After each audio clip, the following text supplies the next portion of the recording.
اس کو دیکھنے سے مراد آنکھ سے، قلب کی آنکھ سے دیکھنا، روح کی آنکھ سے دیکھنا.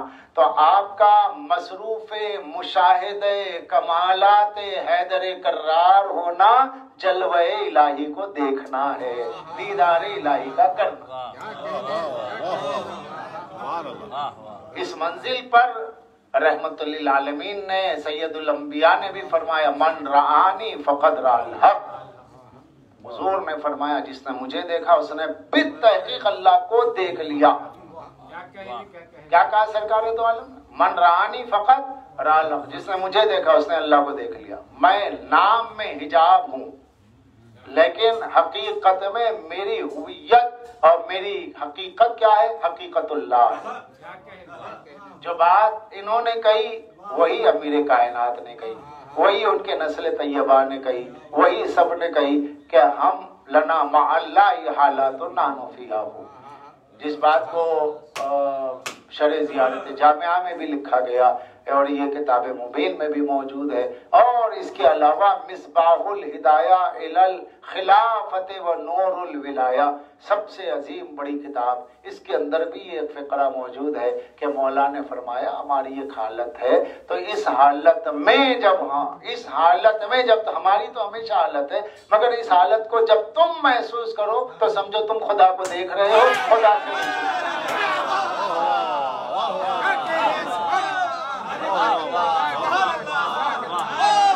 خدا کو دیکھ رہے ہو. اللہ تو نظر آتا ہے اور یہاں دیکھنے والے دیکھ بھی لیتے ہیں، مگر ہر دیکھی ہوئی چیز کو کہا نہیں جاتا. دل کی آنکھ نے علی کی ذات کے جلوے میں جلوے کبریا کیسے دیکھا، کیا دیکھا، معائنہ اور مشاہدہ زبان کو روک دیتا ہے. مشاہدہ کیفیت کا نام ہے، ماہیت کا نام ہے. اور اگر وہاں دماغ نہیں ہے، وہاں عقل نہیں ہے، وہاں کیا کیوں کیسا نہیں ہے، یہ سب ہے تو پھر مشاہدہ نہیں. وہاں عقل لے کے نہیں جا سکتے. دیدار پروردگار آئینہ حیدر کرار میں عقل کے ذریعے نہیں ہے، عشق کے ذریعے. عقل تو ہر بار میں شک پیدا کرے گی، نہیں بھائی ہے مگر اگر چونکہ لیکن یہ جو ہے اسپیڈ بریکرز ہیں، یہ اگر بات تو ہے مگر آپ جو کہہ رہے ہیں حق ہے لیکن بات آپ کی سچ ہے، چونکہ بھائی یہ سب حق ہے تو پھر لیکن کیا ہے؟ اگر اور مگر کا کیا قصہ ہے؟ یہ ہے عقل. یہ جو عقل ہوتی ہے یہ ساری چیزیں سامنے دیکھنے کے بعد اگر مگر یہ وہم ہے، جو دیکھ رہا ہے وہ حقیقت ہے، یہ اگر مگر وہم ہے، تو جس کا باطن جس کا ظاہر اس کے باطن پہ غالب ہوتا ہے اور جس کا باطن ناقص ہوتا ہے وہ اگر مگر میں کھو جاتا ہے. عقل اس کو اغوا کر لیتی ہے، عقل اس کو ہائیجیک کر لیتی ہے. لیکن عارف ہو اور عارف کیفیات عشق کے ساتھ ہو تو عقل 100 میل دور کھڑی رہتی ہے. کیوں؟ اس لیے کہ قریب آ جاؤ گی تو عشق کی آگ مجھے جلا نہ دے.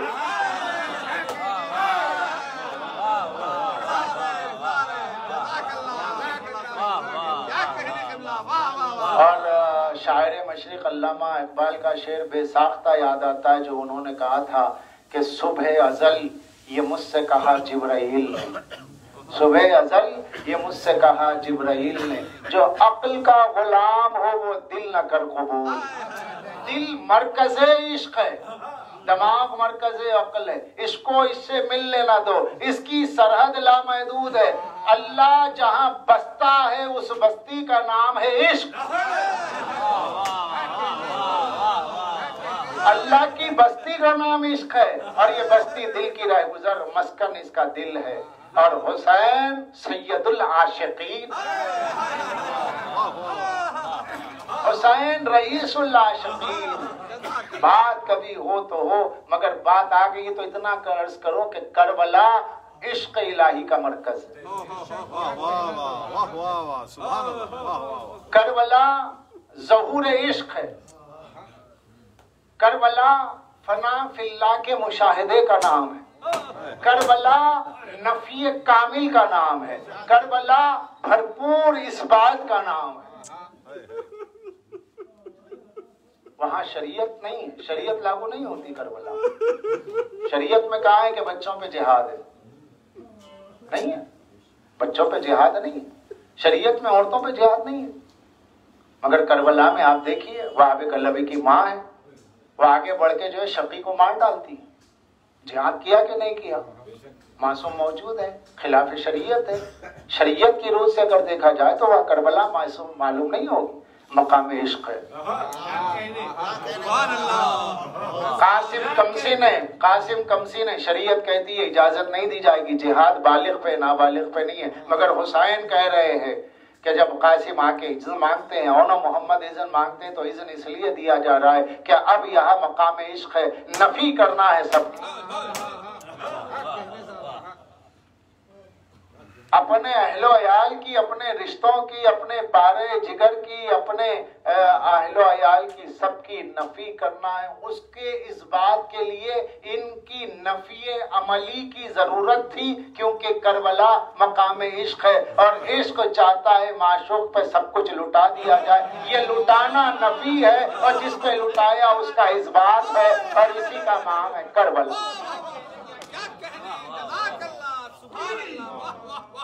کس منزل عشق کا نام ہے؟ کربلا، سید العاشقین، مراد المشتاقین، مراد المشتاقین۔ اس دن کے لیے تو تمام انبیاء کو بلایا تھا۔ معراج میں بیت المقدس میں اور آسمانوں میں نانا سے ملے تھے، آؤ کربلا میں نواسے سے ملو۔ ارواح انبیاء ہیں اور دیکھ رہی ہے کہ کیا کیفیت عشق ہے۔ عرفاء نے لکھا ہے، کتابوں میں موجود ہے، بعض واقعات عجیب و غریب ہیں۔ شہزادی علی اکبر کی شہادت ہے، کسی بھی شہزادی کی شہادت، خصوصاً شہزادی علی اکبر کے لیے کہ دھاڑے مار کے روئے۔ اس کے بعد نہ جانے کیا ہوا، آسمان کی جانب دیکھا، ایک دوسری کیفیت۔ فرماتے پالنے والے اگر تو 70 علی اکبر دیتا تو بھی قربان کر دے۔ وہ رونے والا باپ بھی حسین ہے اور یہ کہنے والا 70 علی اکبر بھی قربان کر دو۔ یہ اللہ کا عاشق بول رہا ہے۔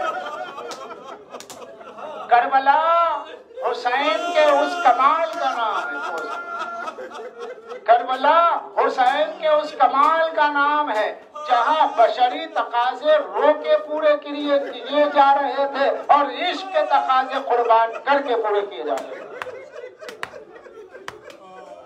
دونوں باتیں جواب۔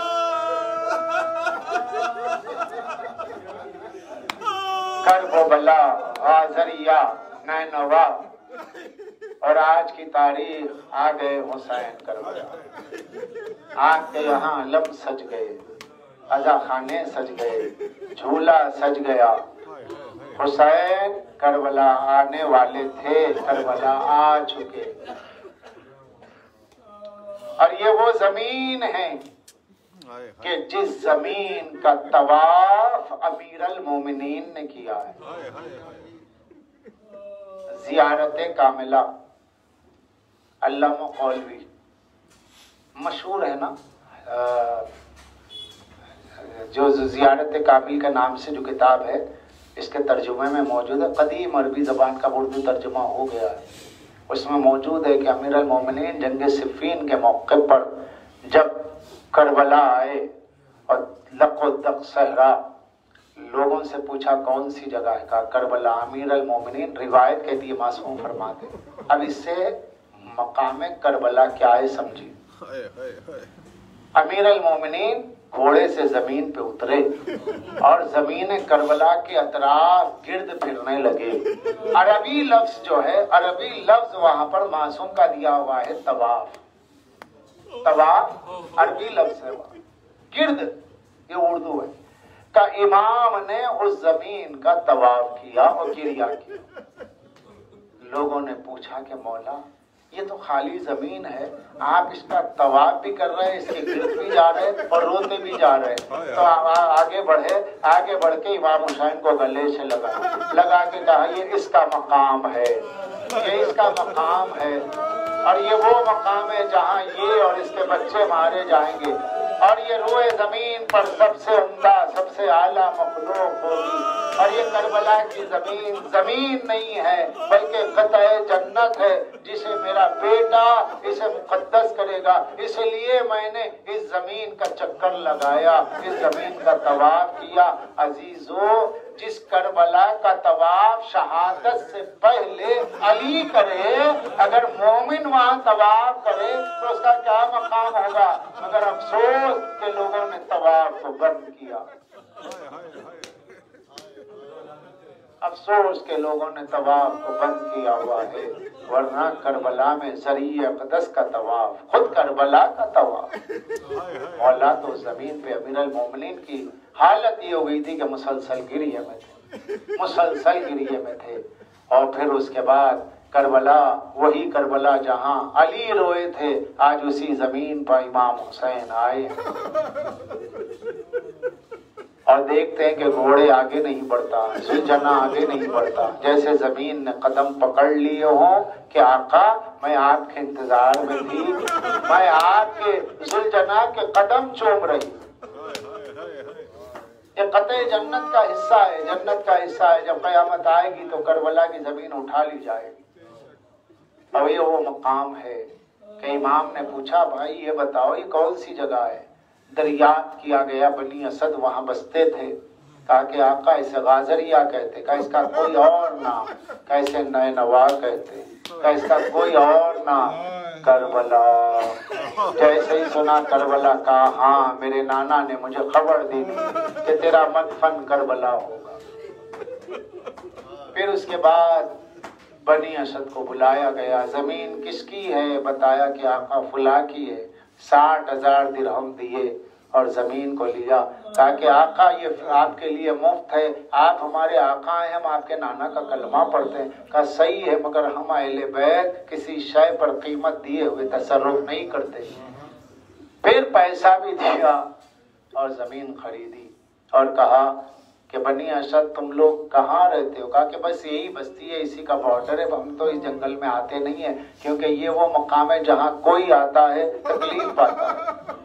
اور ہم نے بزرگوں سے سنا ہے یہاں پہ بڑے بڑے انبیاء بھی گزرے ہیں تو تکلیف سے گزرے ہیں، اور آقا آپ اس زمین کو آئے ہیں اور یہ زمین آپ خرید رہے ہیں، ہماری بات سمجھ میں نہیں آئی۔ تو بنی اسد سے آپ نے فرمایا ہاں یہی ہمارے مدفن ہوں گے، ہمارے نانا نے ہمیں بتایا ہے۔ اور کہا کہ یہ بتاؤ کہ تمہارے قبیلے میں عورتیں اور بچے کتنے؟ بتایا گیا آقا کافی تعداد ہے، بڑا قبیلہ ہے ہمارا۔ تو کہا کہ اچھا ٹھیک ہے، ٹھیک ہے، اللہ کا شکر ہے، اللہ تمہارے قبیلے میں برکت دے۔ کہا کیوں مولا؟ تو کہا کہ بات یہ ہے کہ یہی ہمارا مدفن ہوگا، اور جب اشقیاء ہماری لاشوں کو چھوڑ کے چلے جائیں تو تم میں سے ایک ایک خاتون، ایک ایک بچہ آ جائے جو ایک ایک مٹھی خاک ڈال دے۔ بنی اسد نے اپنے چہروں پہ خاک ڈالی، کہا آقا آپ کے سامنے ہمارے بچے مر جائیں، آپ کے سامنے ہمارا گھر برباد ہو جائے، مگر یہ نہ کہیے کہ ہم زندہ ہیں آپ پہ مٹی ڈالنے کے لیے۔ کہا کیا کروں، یہی رزق پہ قضا، یہی اللہ کا فیصلہ۔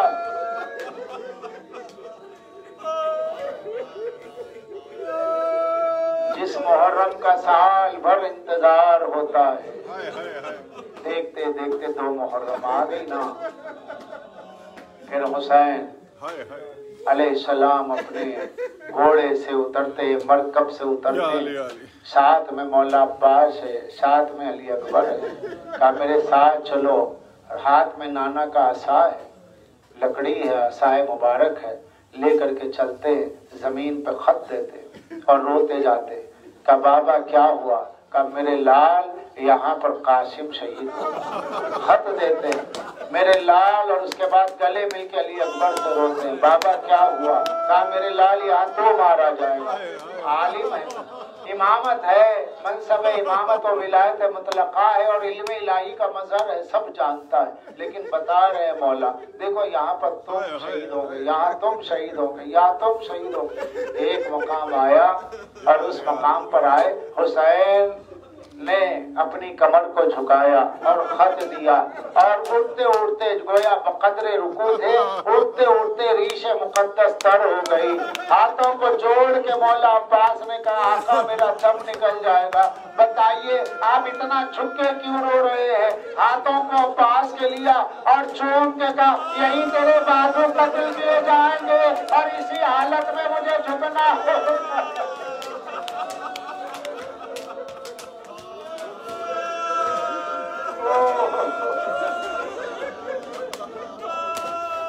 عباس یہ وہ مقام ہے جہاں تیرے بازو شہید ہو۔ اور واپس لوٹتے لوٹتے تھوڑا سا آگے بڑھے خیام گاہ کی جانب، اور خیام گاہ سے لوٹتے لوٹتے ایک جگہ حسین بیٹھ گئے اور بیٹھ کے گریہ کرنے لگے۔ خط بنا رہے تھے، خط بنا نہیں جا رہا تھا، ہاتھ کانپ رہے تھے۔ کہا مولا یہاں کیا ہونے والا ہے؟ کہا یہ نہ پوچھو، یہاں میرا اصغر دفن کیا جائے گا۔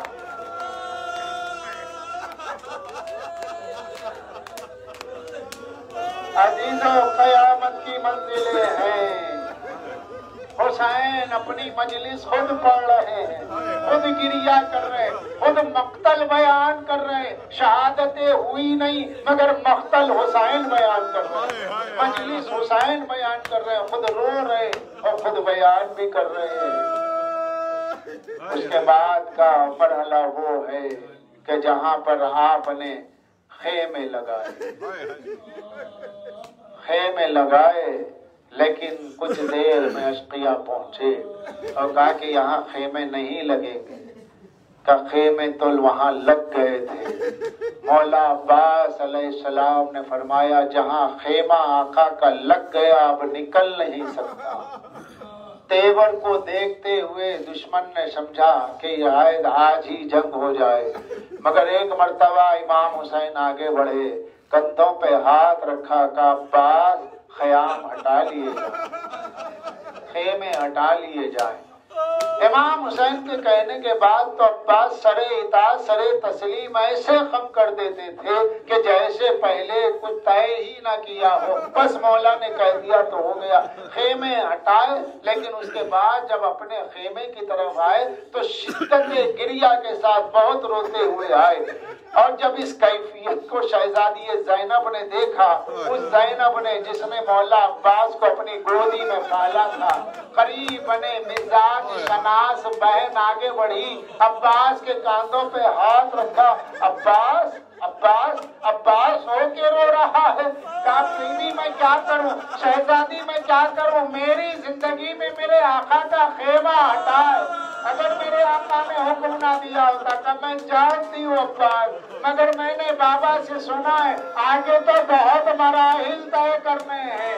کہا کہ جس کی نصرت کے لیے مجھے مانگا گیا تھا، ارے میرے ہوتے ہوئے میرے آقا کا خیمہ ہٹا۔ میں کہوں مولا عباس ارے خیمے کے ہٹنے پر اتنا گریہ ہے، اس بہن کو دلاسا دینا ہے، یہی تو وہ بہن ہوگی جس کے سر پہ چادر نہیں ہوتی۔ آئے تو محرم آ گئی، بنی اسد کو وصیت کر دیا دیکھو تم وعدہ کرنا ہمارے مہمان آئیں گے، ہم اللہ اللہ اپنے ظاہروں کا بھی خیال ہے، بھوک میں پیاس میں دھوپ میں اپنے اعزاء کے قتل ہونے کا بھی پوری طریقے سے اعلان ہو رہا ہے، مگر ساتھ میں خیال یہ بھی ہے میرے شیعہ آئیں گے، میرے ذاکر آئیں گے، بہت دور سے سفر کر کے آئیں گے۔ اے بنی اسد وعدہ کرو 3 دن تک ان کی مہمان نوازی کرنا، انہیں بھوکا نہ رہنے پائے، کوئی میرا ذاکر پیاسا نہ رہنے پائے، کوئی میرا ظاہر پیاسا نہ رہنے پائے۔ عزیزو آج کربلا جاتے ہیں اور کتنے مقامات پر پانی رکھا ہوا سبیلیں ملتی ہیں، لوگ کہتے ہیں قبلہ مجلس پڑھ دیجئے مقام علی اکبر پہ، کوئی کہتا قبلہ مقام علی اصغر پہ مجلس پڑھ دے۔ میں اتنا ہی کہتا ہوں بھائی، یہاں مجلس کیا پڑھنا، آپ یہاں سے اپنے مقام سے اپنے قیام گاہ سے مقام علی اکبر پر آتے آتے نہ جانے کتنی جگہ آپ کو پانی پیش کیا گیا، مگر یہی حسین تھا جو ہر شہید کے پاس جاتا تھا، الاتاش الاتاش، ارے کوئی پانی کا پلانے والا نہ تھا، کوئی مرہم دینے والا نہ تھا، کوئی دلاسا دینے والا نہ تھا۔ تو محرم ہے آمد حسین، فاطمہ کا گھر اجڑنے والا۔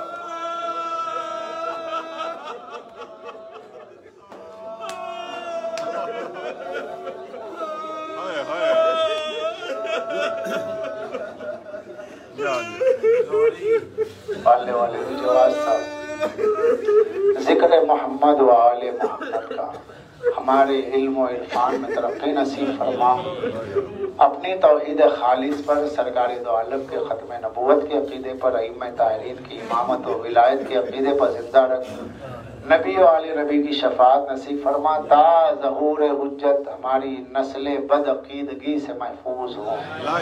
پالنے والے تجھے واسطہ ذکر محمد و آل محمد کا، جو حالات اس وقت عزاداری جن حالات سے گزر رہی ہے، پالنے والے اس کو اچھے حالات میں بدل دے، اور پالنے والے جہاں جہاں عزاداری ہو رہی ہے عزاداروں کو اپنے حفظ و امان میں رکھ، دشمنان عزا و ولا کو نیست و نابود فرما، ظہور امام میں تعجیل فرما، ہمیں ان کے ناصروں میں شمار فرما، بس عالم الذین ظلموا ایاہم۔ حسین حسین حسین حسین حسین حسین حسین حسین حسین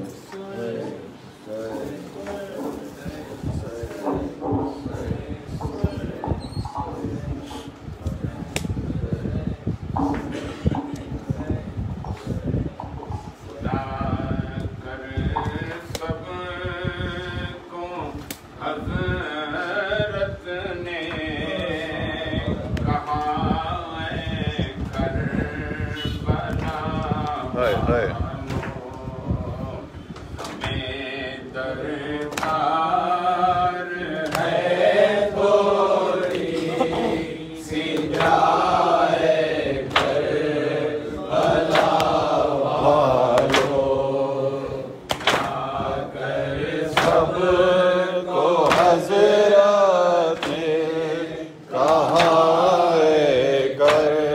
بلا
ہائے ہائے بن جائے کامر میرائے کر بلا والو لا کر سب کو حضرت نے کہا ہے کر بلا والو ہماری ہائے ہائے ہائے ہائے تو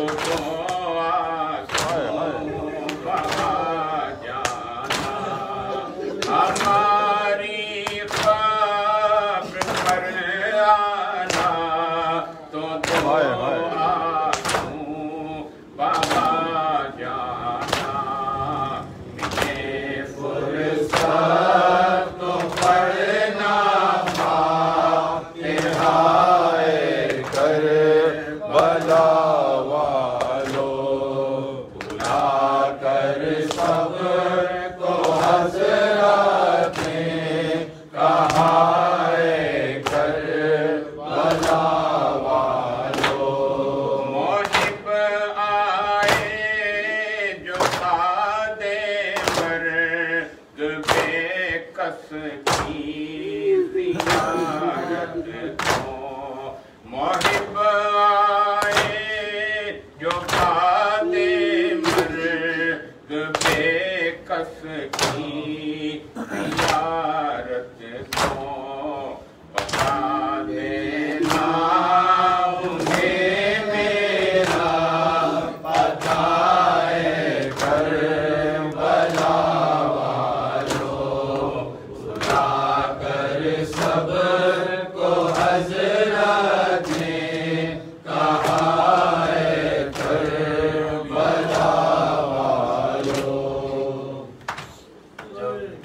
جب کبھی غیرت انسان کا سوال آتا ہے بنت زہرا تیرے پردے کا خیال آتا ہے بنت زہرا تیرے پردے کا خیال آتا ہے درمیان شوق تنہا نظر آتے ہیں حسین درمیان شوق تنہا نظر آتے ہیں حسین کے عاشور کے صورت کو زبان آتا ہے بنت زہرا تیرے پردے کا خیال آتا ہے اور کس سوچ میں ہے نا شے اکبر پکھڑی بات کس سوچ میں ہے نا شے اکبر پکھڑی کیا پیغمبر کی زبانی کا خیال آتا ہے بنت زہرا تیرے پردے کا خیال آتا ہے برابر اٹھا لیتی ہے پڑھ کر ہائے ہائے تمہارا کرتا اٹھا لیتی ہے پڑھ کر دینا سب کے دربار میں لوٹا مالا آتا ہے بنت زہرا تیرے پردے کا خیال آتا ہے کہ عباس کلیجے سے لگا لیتے ہائے ہائے ہیں کہ عباس کلیجے سے لگا لیتے ہیں سکینہ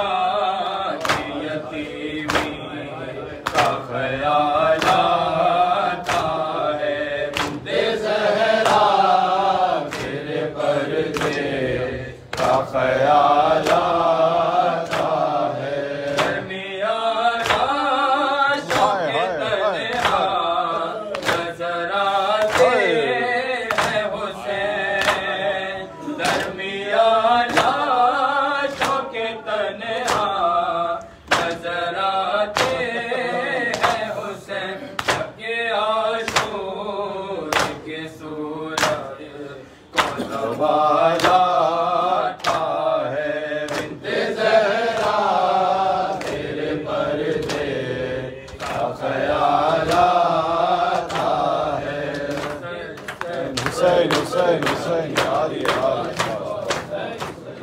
حسن بھائی السلام علیکم عبداللہ، السلام علیکم رسول اللہ، السلام علیکم ابو الفضل عباس ابن امیر